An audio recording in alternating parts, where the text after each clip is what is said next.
créé uniquement dans ce but, dans le but de faire la promotion de la destination. Et l'Office du tourisme national a des offices régionaux comme émanation qui doivent faire la promotion régionale. Donc le GoToMadagascar d'ailleurs est un des fondateurs, des fervents supporters de la création de cet office. L'office est majoritairement constitué de privés et l'office doit avoir le budget suffisant et doit mener toute la stratégie de promotion de Madagascar à l'avenir. Parce que ça c'est sur le papier, donc c'est l'Office national qui doit faire, mais ils n'ont pas de sous donc ils ne font pas. Alors qui fait? Alors pour l'instant, on bricole comme on peut. Donc on a vu par exemple Air Madagascar faire beaucoup d'efforts de son côté, avec des actions par exemple très ciblées comme Place Saint-Sulpice, Parfum de Madagascar sur Saint-Germain au mois d'avril. Ils ont fait beaucoup d'efforts au moment de la sortie du film Madagascar, avec un film promotionnel qui était présenté aux premières du film. Et bon, ils sont présents un peu tous azimuts, mais bien sûr pour leur compagnie. Donc s'il y a plus de touristes à Madagascar, c'est grâce à quelques privés et au bricolage du privé, comme vous dites, c'est ni grâce à l'État, et c'est grâce aussi au coup de chance de ce film Madagascar. Tout à fait, entre autres. Il y a aussi encore un autre concours de circonstances qui fait que le Madagascar est bien vu en ce moment. Malheureusement, comme on dit, le malheur des uns fait le bonheur des autres. Donc notamment les attentats, bon, il y en a encore eu un il n'y a pas très longtemps, avant-hier, à Bali. Donc les attentats à répétition, le tsunami, l'instabilité de certaines régions, les bombes en Égypte, etc. font que les touristes, certains touristes prennent Madagascar comme destination bouche-trou, voilà, je dis bouche-trou, où des agents de voyage commencent, ceux qui ont beaucoup misé sur les destinations, notamment l'Indonésie, ils vont se dire, bon, c'est pas du tout sûr, on ne sait pas du tout où vont ces pays-là, donc on va peut-être programmer Madagascar. Oui, est-ce que vous pensez que, est-ce que vous avez le sentiment que l'actuel gouvernement est conscient de cette situation et essaie vraiment rebondir là-dessus, c'est-à-dire en profiter pour vraiment faire venir à Madagascar tous ces touristes qui ont peur d'aller dans les endroits où il y a instabilité, il y a catastrophes naturelles, etc.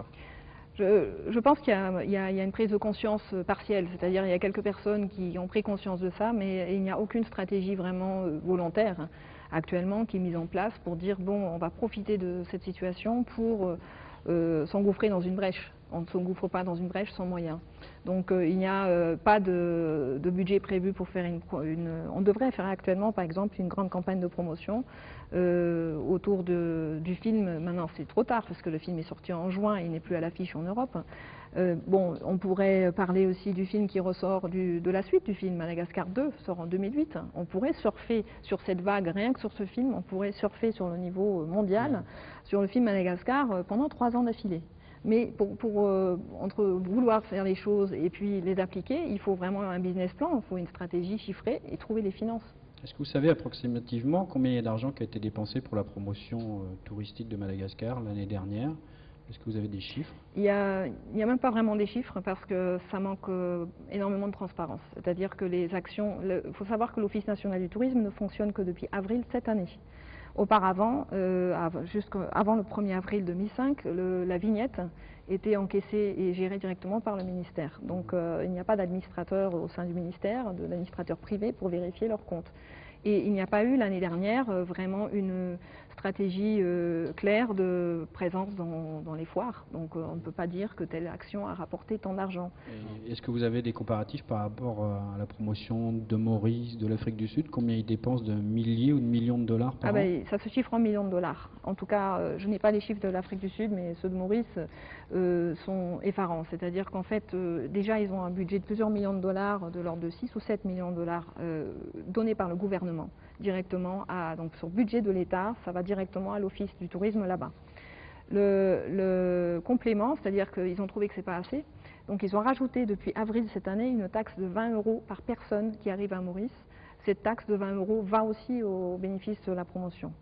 Donc ça vous donne une idée, c'est des volumes énormes, c'est-à-dire que ça dépasse totalement les chiffres qu'on imagine ici. Pourquoi on ne fait pas ça ici? Parce que déjà l'État n'a pas ce type de revenus et donc déjà le ministère du Tourisme n'a même pas ce budget pour fonctionner lui-même. Donc bon, la parade, je ne veux pas rester sur une note négative, donc bien sûr qu'il y a des solutions pour tout ça. Alors la stratégie de l'Office serait on a trouvé comme solution une taxe dans les billets d'avion un peu à l'exemple de l'île Maurice. Si Maurice prend 20 € par passager, pourquoi on n'en ferait pas autant? Peut-être pas 20, peut-être un peu moins, parce que le billet d'avion est considéré être cher pour venir ici. Mais mettons même 10 € si chaque passager, même vous et moi, quand on prend l'avion, on paye 10 € sur toutes les compagnies aériennes, on aurait au moins un budget suffisant pour faire fonctionner l'office correctement. Et cette mesure est déjà appliquée ou Elle n'est pas appliquée. Elle n'est pas appliquée parce que ça demande des changements de texte, hein. Ça demande l'abrogation d'une taxe parafiscale, qui est la vignette touristique appliquée dans les hôtels. Donc ça veut dire qu'il faut un conseil du gouvernement pour abroger ce décret interministériel. C'est un peu compliqué, quoi. C'est de la bureaucratie qui nous empêche d'aller plus vite. Donc, après, il suffirait d'une décision pour que cette taxe soit appliquée dans les billets d'avion et uniquement collectée par une seule entité qui serait donc l'aviation civile malgache. Ça serait plus simple que le Trésor. Vous parlez de la promotion, bien sûr, là on parle plus pour les gens qui sont à l'extérieur, qui veulent avoir une idée du pays. Même à Paris, si on pose la question Madagascar, c'est quoi? C'est sûr qu'on va dire autre chose qu'une île. Donc pour vous, quelle est vraiment la cause que ça ne marche pas cette promotion? Est-ce que ça existe déjà? Si ça existe, pourquoi bon, vous avez donné une part de réponse par rapport aux moyens financiers, mais est-ce qu'il y a d'autres causes? C'est sûr, c'est qu'en fait, quand on veut lancer une destination lointaine et un peu exotique comme Madagascar, il faut vraiment redoubler d'efforts pour se faire connaître. C'est plus facile de vendre l'Espagne ou l'Italie qu'un pays spécial comme Madagascar. Alors, il y a une sorte de mystère, c'est vrai, qui flotte autour de Madagascar, mais qui dit mystère dit aussi une part d'inquiétude.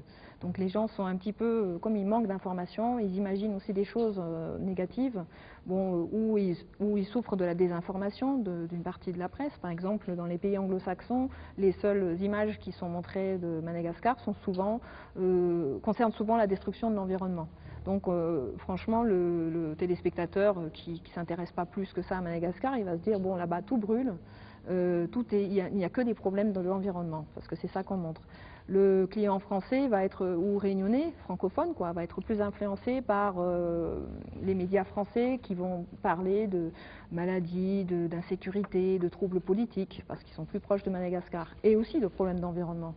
Alors le problème, c'est que le peu de médiatisation qu'il y a autour de nous est plutôt une médiatisation négative, qui parle de choses négatives. Alors notre problème, c'est que c'est à nous d'être proactifs et renforcer la médiatisation par des images positives. Il n'y a pas que des mendiants et de la misère, mais qu'il y a aussi des belles choses à voir et qu'il y a aussi une nature intacte et que c'est utile de venir à Madagascar pour soutenir l'économie du pays, etc.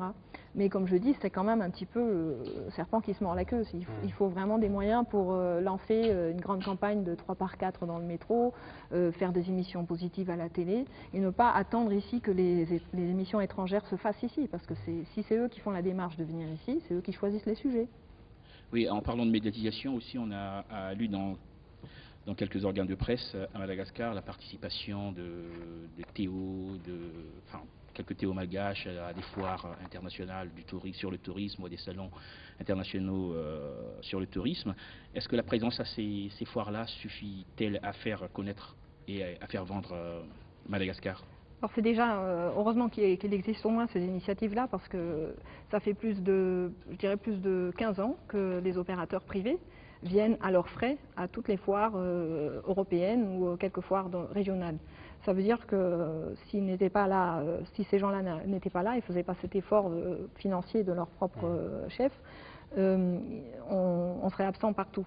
Donc il se trouve qu'il y a pas mal il y a des opérateurs malgaches qui sont là, qui sont en permanence en France, qui vont faire les foires françaises, allemandes, anglaises, italiennes et sud-africaines et réunionnais. Donc ils le font parce que c'est leur gagne-pain. Donc c'est vraiment leur intérêt d'être présent sur ces parce que c'est leur marché. Donc selon les choix de chacun, on est plus présent sur un pays anglo-saxon qu'un pays français par exemple. Et donc comme si on y va à ses propres frais, on est très motivé et on veut vendre ses produits et forcément on est tous des petits ambassadeurs de Madagascar. Par rapport à ce salon, Madame la Présidente, il y a beaucoup de gens qui ont participé, c'est-à-dire des professionnels. Qui sont donc Berlin, Londres, entre autres, ils reviennent très, très déçus par rapport à la participation malgache, parce que c'est en deçà de ce que les gens attendent d'un pays qui s'ouvre vers le tourisme. Voilà, exactement. Bon, je fais moi-même, je fais moi-même à peu près 4-5 voyages par an quoi, dans les foires touristiques. Et c'est une grande frustration, oui, parce que, comme je disais, on est pris entre deux choses. C'est qu'on a envie, pour notre société, on a envie de vendre, on a besoin de vendre parce qu'on a investi dans ce voyage. Et puis d'un autre côté, on se retrouve coincé sur un stand minuscule, très mal équipé. En général, on a des stands de 10 à 20 mètres carrés et on est 15 dessus. Donc vous voyez, presque 1 mètre carré par personne, avec très peu de matériel de promotion. Et une prestation plutôt médiocre, c'est-à-dire que d'autres pays autour de nous, donc le monde entier est présent dans ces foires. Et le monde entier, la plupart des pays qui veulent attirer le tourisme, ils mettent le paquet. Donc ça veut dire qu'ils ont des stands de 100 mètres carrés à étage, qui font venir un groupe folklorique ou qui vont faire des dégustations gastronomiques de leur pays, ou qu'ils offrent des petits cadeaux typiques à tout bout de champ aux visiteurs, ou qu'ils font venir des personnalités et qui font des conférences de presse, qui distribuent des communiqués de presse, etc. Donc c'est tout ce qu'on ne fait pas.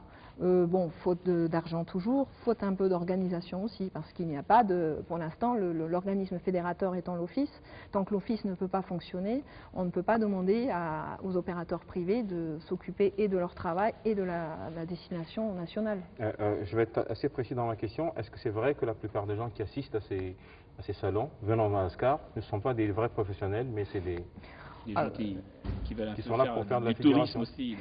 Ça dépend un peu de chacun. C'est-à-dire que quand, je dirais mon avis tout à fait personnel là-dessus, moi je me déplace personnellement à toutes les foires parce que c'est l'argent de mon entreprise que j'investis là-dedans et je ne voudrais pas voir quelqu'un d'autre me représenter faisant du shopping par exemple. Hein. Donc comme c'est un investissement, je veux être sûr du retour sur investissement. Si des sociétés envoient des employés qui ne font pas leur travail correctement, c'est au patron de la société de faire le contrôle, parce que ça se contrôle aussi ce qu'on a fait dans une foire. C'est-à-dire qu'on peut se fixer un objectif et se dire, bon, je ramène au moins 5 contacts ficelés, 5 contrats pour la saison suivante, ou je ramène un voyage de presse, ou je ramène un Duc Tour. Et si ces voyages ne se font pas de façon encadrée, je dirais tant pis, parce que on ne peut plus se permettre de ne pas être professionnel ici. On est dans une